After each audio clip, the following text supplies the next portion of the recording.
하나님 말씀 함께 나누시겠습니다. 시편 19편 1절부터 14절까지 말씀입니다. 한 절씩 읽겠습니다.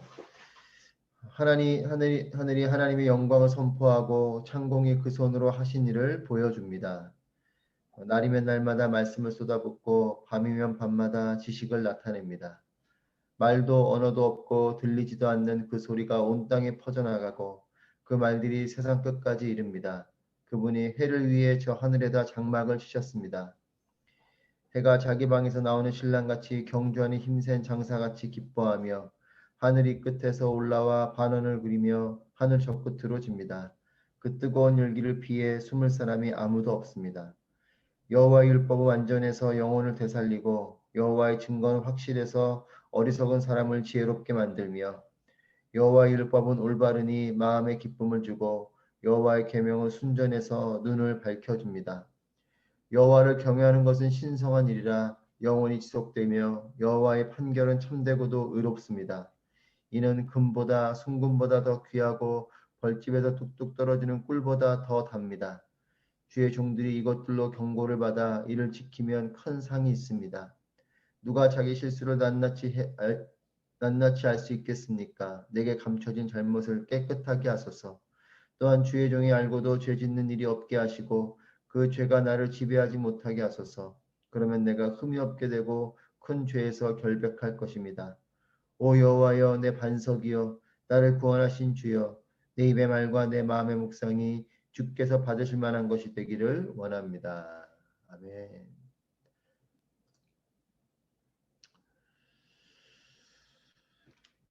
할렐루야. 오늘도 살아계신 하나님을 찬양하며 주님 말씀 앞에서 또 기도 가운데 하나님의 은혜가 충만하시기를 바랍니다.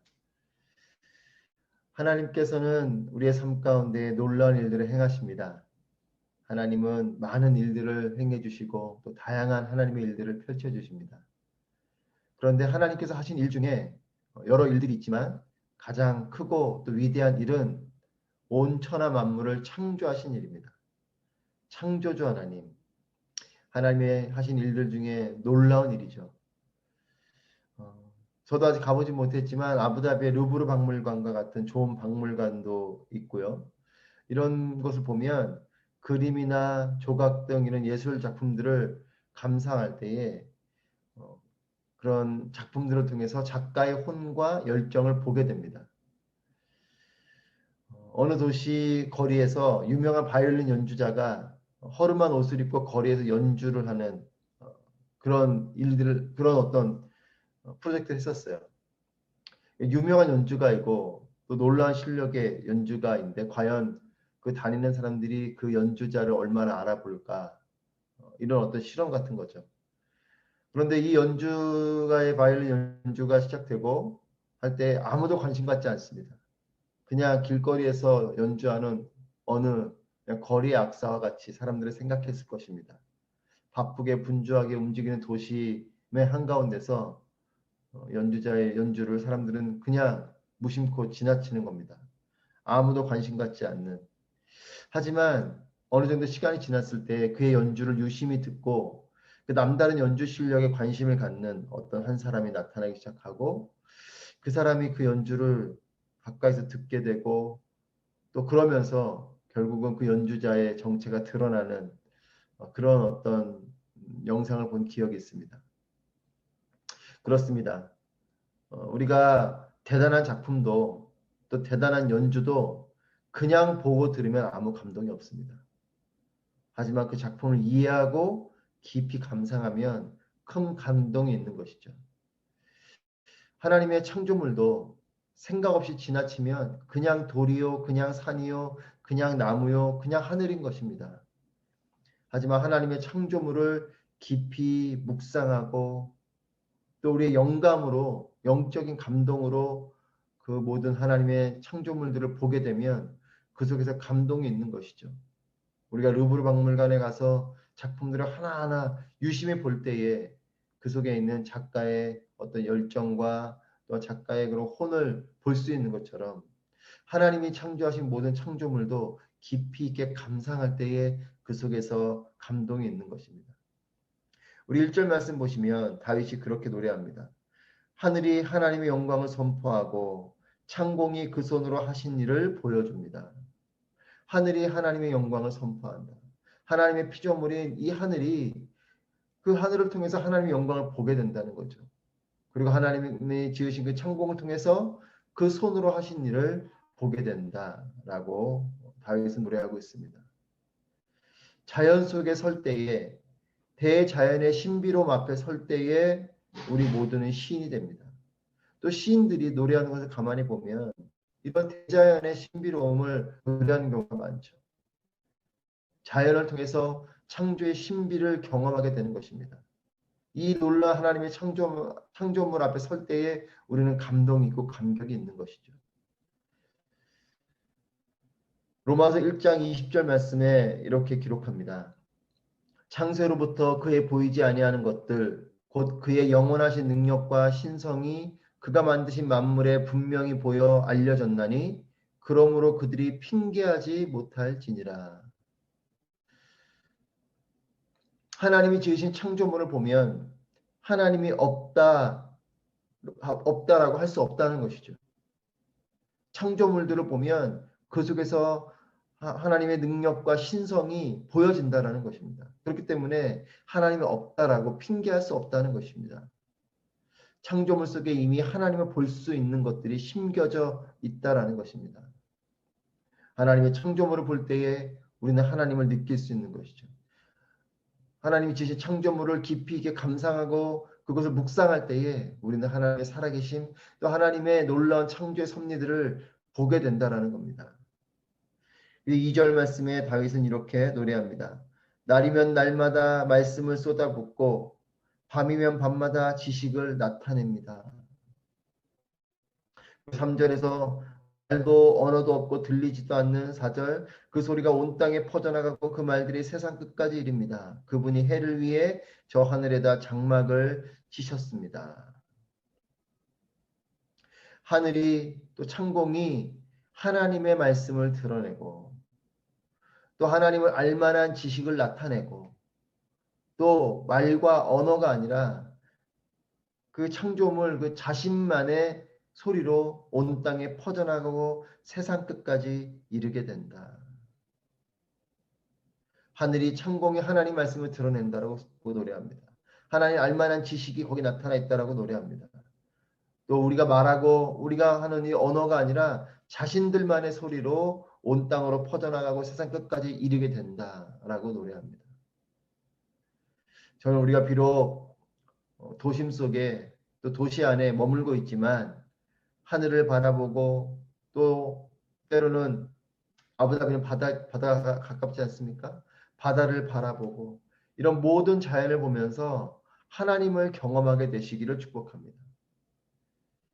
이런 하늘을 바라보면서 또 드넓은 바다를 바라보면서 우리 하나님을 묵상할 수 있게 되는 거죠. 바쁘고 분주한 삶 가운데 있지만 하늘을 바라보며 하나님을 묵상하고 또 하나님 지으신 만물을 바라보면서 놀라운 하나님의 창조를 기억하고 하나님을 또한 그 가운데 경험하게 되는 다윗과 같이 이 모든 만물을 바라보면서 하나님을 노래하게 되는 그러한 축복이 있길 바랍니다.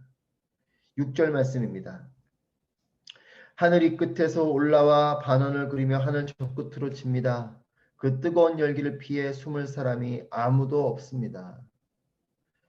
5절부터 해에 대해서 노래하면서 하늘이 끝에서 올라와 반원을 그리며 하늘 저 끝으로 칩니다. 해가 동에서 떠서 서로 지는 이것을 시적으로 표현한 거죠. 반원을 그리며 하늘 저 끝으로 친다. 그러면서 그 뜨거운 열기를 피해 숨을 사람이 아무도 없다. 아무도 없다. 하나님의 이 창조, 하나님의 창조의 질서 아래 이 하나님의 창조의 질서를 벗어나서 살 수 있는 사람은 아무도 없어요. 하나님 믿지 않는다고 하여도 그는 하나님이 지으신 그 태양 아래 살아가게 됩니다. 동에서 떠서 서로 지는 이 햇볕 아래 이것을 피해서 살 수 있는 사람이 아무도 없다는 것이죠. 모든 사람에게 해당되는 것입니다. 하나님의 창조는 모든 사람에게 해당된다라는 것입니다. 그리고 모든 하나님의 창조물들은 피조물은 하나님의 질서에 따라서 움직이고 그 영향 아래 있다라는 것이죠. 하나님 믿던 믿지 않던 하나님이 주신 햇볕 아래 살아가게 되고 하나님이 지으신 하늘 아래 살아가게 되고 하나님께서 허락하신 하루라는 그 시간 속에서 살아가게 되고 하나님이 지으신 그 창조의 질서 아래 우리는 살아가게 됩니다. 해가 동에서 서에 서로 뜨고 지는 것처럼 또 모든 만물이 그렇게 하나님의 섭리 아래 모든 창조물들이 피조물들이 그렇게 존재하고 있는 것처럼 우리 모두는 그 아래에 있는 것이죠. 그렇기 때문에 이 놀라운 하나님의 섭리, 이 질서를 믿고 받아들인 사람은 해가 뜨고 지는 것에 감동이 있고 밤과 낮이 반복되는 것에 감격이 있고 계절이 변하는 것에 따라서 하나님께 감사하게 되는 것입니다. 하루를 살아가도 이것이 하나님이 지으신 내 만물 안에 살아가는구나. 하나님의 시간 안에 내가 살아가는구나. 라고 믿음으로 바라보고 고백하는 사람은 그 하루가 감동이 되는 것이에요. 저는 저 여러분이 오늘 하루를 살아가면서 이와 같은 감동이 있기를 축복합니다. 시간 속을 살아가면서 또 공간 속을 살아가면서 하나님이 지으신 모든 시간과 공간을 바라보며 감동이 있고 감격이 있는 우리 모두가 되길 바랍니다. 하나님은 이 천지를 창조하실 때에 말씀으로 창조하셨죠. 그래서 다윗은 창조를 노래하면서 하나님의 율법, 하나님의 이 말씀을 노래하고 있습니다. 7절, 8절 말씀입니다. 여호와의 율법은 완전해서 영혼을 되살리고 여호와의 증거는 확실해서 어리석은 사람을 지혜롭게 만들며 여호와의 율법은 올바르니 마음에 기쁨을 주고 여호와의 계명은 순전해서 눈을 밝혀줍니다. 여호와의 말씀은 영혼을 살리고 여호와의 말씀은 어리석은 사람을 지혜롭게 하고 여호와의 말씀은 마음에 기쁨을 주고 여호와의 말씀은 눈을 밝혀준다. 여러분 하나님의 말씀이 우리 영혼을 살립니다. 하나님 말씀이 우리를 지혜롭게 하는 것이에요. 하나님의 말씀이 우리의 마음 가운데 기쁨을 줍니다. 하나님의 말씀이 우리의 눈을 밝혀주는 것입니다. 저는 저와 여러분의 삶에 하나님의 말씀이 임하는 삶이 되시기를 축복합니다. 하나님 말씀이 임하면 우리의 영혼이 살게 되고 하나님 말씀이 임하면 어리석은 사람도 지혜롭게 되는 우리에게 지혜가 임하게 되는 것이에요. 하나님 말씀이 임하면 우리의 마음에 기쁨이 임하게 됩니다. 하나님 말씀이 임하면 우리의 영적인 눈이 밝아지게 되는 것입니다. 날마다 하나님 말씀이 우리 가운데 임하여서 우리의 영이 살아나고 지혜가 생기고 우리의 마음 가운데 기쁨이 솟아나고 우리 영적인 눈이 밝아지는 일이 있기를 바랍니다. 하나님의 이 말씀은 어떤 말씀입니까? 천지를 창조하는 능력 있는 말씀이에요. 아무것도 없던 곳에 온천하 만물이 있게 하신 것이 하나님의 말씀이요. 하나님의 말씀은 그와 같은 놀라운 창조의 능력이 있습니다.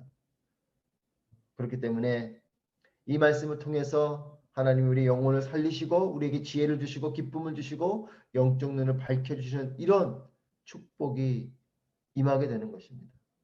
저는 이 놀라운 능력의 말씀을 통해서 우리의 삶에 하나님의 이런 놀라운 섭리들과 능력들이 일일이 펼쳐지게 되시기를 축복합니다. 하나님 말씀, 이 하나님 말씀의 우리에게 이런 능력 있는 것을 믿고 그렇기 때문에 하나님의 말씀이 소중하게 여겨질수록 우리의 마음 가운데 생겨나는 마음이 있어요. 그것은 바로 하나님을 경외하는 마음입니다. 천하 만물을 바라보면서 또 이 천지를 만드신 하나님의 이 말씀을 우리가 소중하게 여길수록 우리의 마음에는 하나님 향한 경외심이 생기는 거죠. 9절 말씀 보면 여호와를 경외하는 것은 신성한 일이라 영원히 지속되고 여호와의 판결은 참되고도 의롭습니다. 여호와를 경외하는 건 fear of God, 하나님을 두렵고 떨리는 마음으로 보게 되는 마음인 거죠. 하나님을 향한 이 경외심, 하나님을 향한 이 경외심이 클수록 우리는 하나님의 그 창조 앞에 더욱더 엎드리게 되고 또 하나님을 경외하는 마음이 클수록 하나님의 말씀이 더욱 깊이 있게 다가오게 되는 것입니다. 하나님을 향한 두렵고 떨리는 마음이 없으면 온천한 만물을 바라볼 때 감동이 없죠. 드넓은 하늘을 바라보면서 여호와 하나님을 경외하는 마음이 생기게 되는 것이요. 또 하나님을 경외하는 마음을 갖게 될 때 드넓은 하늘을 바라보면서 그 앞에 엎드리게 되는 것이죠. 또 하나님을 경외하는 마음이 우리가 이제 충만할 때에 하나님 말씀을 우리가 함부로 여기지 않습니다. 하나님을 두렵고 떨리는 마음을 품게 될 때, 하나님을 향해서 그런 마음을 품을 때에 우리는 하나님 말씀을 소중하게 여기고 그 말씀을 더욱더 깊이 있게 묵상하게 되는 것이죠. 저는 이 아침에 여러분들에게 권면합니다. 하나님을 사랑하십시오. 그리고 하나님을 향해서 경외하는 마음을 품게 되기를 바랍니다. 그럴 때에 우리의 삶에는 말씀이 임하게 되고 또 하나님을 새롭게 만나게 될 것입니다. 14절 말씀입니다. 14절 말씀. 오 여호와여 내 반석이여 나를 구원하신 주여 내 입의 말과 내 마음의 묵상이 주께서 받으실 만한 것이 되기를 원합니다. 내 입의 말과 내 마음의 묵상이 주께서 받으실 만한 것이 되기를 원합니다. 여러분, 말과 마음 이 두 가지를 잘 다루면 우리의 삶에는 축복이 임하게 됩니다.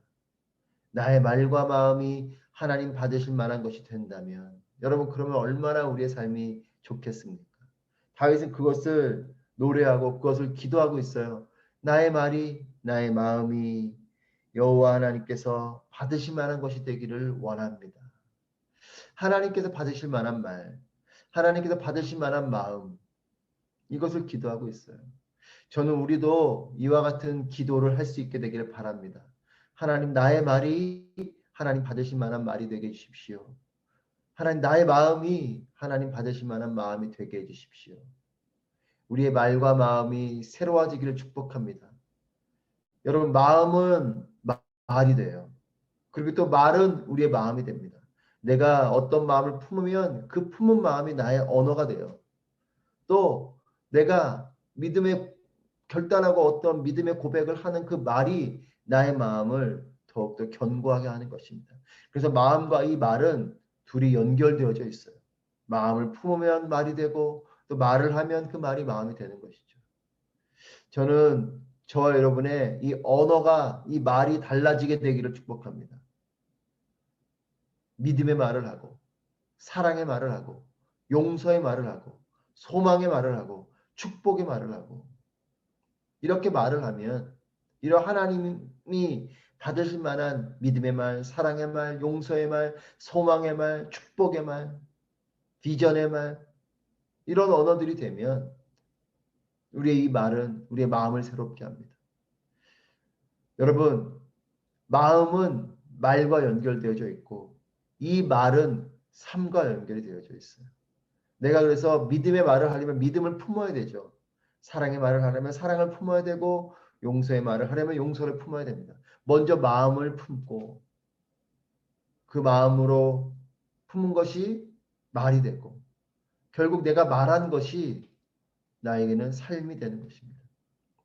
하나님 중심적인 마음을 품고 하나님 중심적인 말을 하고 그럴 때 우리의 삶은 하나님 중심적인 삶이 되어서 세상과는 다른 정말 세상과는 구별된 그런 삶을 살게 되는 것입니다.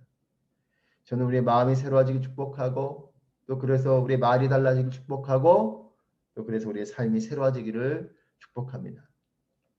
창조주 하나님을 기억하십시오. 그리고 하나님을 경외하십시오.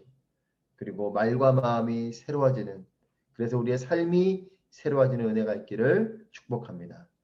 기도하겠습니다. 기도하실 때에 천지를 창조하신 하나님의 손길을 기억하며 세상 한가운데서 하나님을 깊이 만나고 경험하는 삶이 되게 하여 주시옵소서. 창조의 손길로 나의 삶을 만지시고 인도하여 주시옵소서. 그리고 나의 말과 마음을 고쳐주소서. 하나님께서 받으실 만한 말과 마음이 되도록 마음과 생각과 나의 말을 고쳐주소서. 마음과 말이 달라짐으로 삶이 새로워지는 축복이 있게 하여 주시옵소서. 함께 창조주 하나님을 기억하는 기도와 또 우리의 말과 마음이 달라지는 새로워지는 기도를 함께 하도록 하겠습니다. 기도하겠습니다.